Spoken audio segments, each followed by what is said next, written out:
Tak, Cherry 8 Pro Max mashinamizda. Nasib bo'lsa, Xudo xohlasa mana motor yog'larini 61 ming yurgan ekan bu mashina. Men 51 ming deb o'ylabman. Bizda birinchi marta alishchi mana bu filtr, mana bu dublikat bu. Ko'plar buni original deb oladi, mana stolaga taalluqli bu. Iloji boricha mana shu filtrdan qo'ymaylar. Bu Cherry logotipi turibdi, lekin bu dublikat bu. Hozir sizlarga buni dokazat qilib ko'rsataman farqini. Tak, Moto 8100 brendidan Premium Plus yog'imizdan qo'yamiz. Воздушный salonli filtr. Mana masli filtr, mana original mana bu. Mana bu dublikat mana bu. Buni og'irligidan ham farq qiladi bu bilan.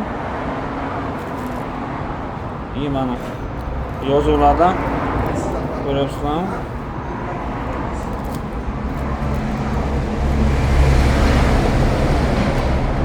Bu baland bundan ko'ra. Shunga olganda filtrda adashmaydi, xatolik bo'lmasin.